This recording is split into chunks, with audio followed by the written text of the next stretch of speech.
In the spring of 1844, the Whig Party had a favorite punchline. Their presidential candidate, Henry Clay, was a political giant, and the Democrats had just nominated a virtually unknown former congressman to run against him. The Whigs printed it in newspapers and shouted it at rallies. Who is James K. Polk? The mockery masked a dangerously volatile political climate. The United States was fractured over the issue of Western expansion and the annexation of Texas, leaving the Democratic Party desperate for a candidate who could hold their ticket together. On paper, Polk looked like a guaranteed loss. He had recently failed in 2 consecutive elections for governor in Tennessee. He was a stiff, humorless workaholic, a dark horse candidate with no national profile. Yet those laughing at his dry demeanor missed entirely what lay underneath. This colorless exterior hid a man of absolute conviction, whose grit would soon redraw the American map. To understand that grit, you have to look at his origins on the Tennessee frontier. Young James was a frail, chronically ill boy, frequently bedridden and plagued by severe abdominal pain.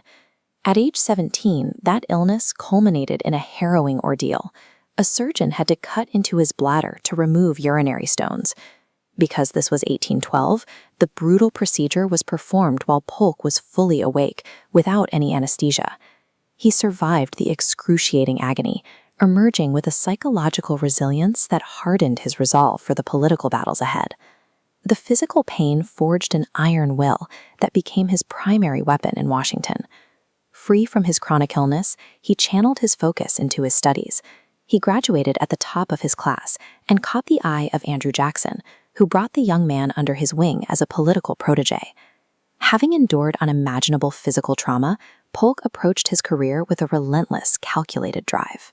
He entered the presidency with a level of focus that eliminated any fear of political defeat. That drive propelled him rapidly through the ranks.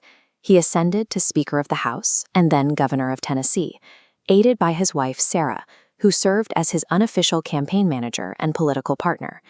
Despite his local losses, Polk's unwavering focus secured him the presidency in 1844. He campaigned on a bold platform of manifest destiny, promising to expand the nation's borders to the Pacific.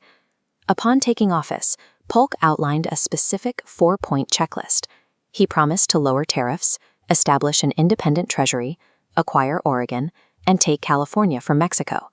He pledged to serve exactly 1 term, setting a rigid 4-year clock to turn the United States into a continental power. He achieved this by turning the executive branch into a relentless machine. Working 12-hour days and refusing to delegate, he personally oversaw every detail of the government from his desk. Polk operated the presidency as a grueling mechanism for action, requiring total personal sacrifice to execute his specific agenda. This map illustrates the first major territorial hurdle, the Oregon controversy. Both Great Britain and the United States claimed this massive stretch of the Pacific Northwest. Polk stared down the British with an uncompromising threat, 54-40 or fight, pushing them to concede the region down to the 49th parallel. With the North secure, he pivoted south. Wielding expanded executive war powers, Polk sent troops into disputed territory, a move that intentionally provoked a war with Mexico to check off the final items on his list. The Mexican-American War triggered fierce domestic blowback. It was condemned as an imperialistic land grab by political opponents, including a first-term Illinois congressman named Abraham Lincoln. But the military campaign succeeded, resulting in the Treaty of Guadalupe Hidalgo, shown here. Through this agreement, Polk secured Texas, New Mexico, and the prize of California. Through iron will and expanded executive authority, he overrode domestic opposition and foreign armies to forcibly manifest a continental map. By the spring of 1849, the nation looked entirely different.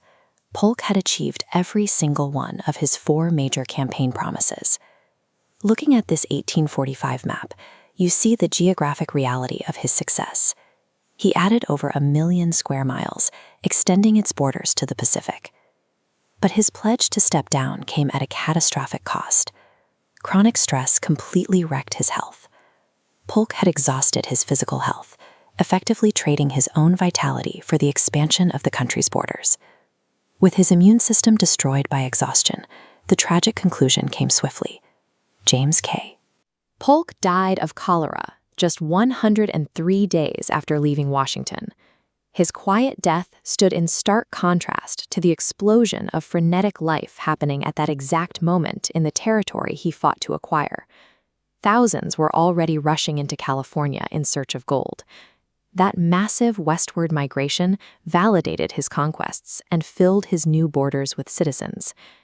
The frail boy from the frontier sacrificed his life to forge the vast American landscape, leaving the modern continental map as his final monument.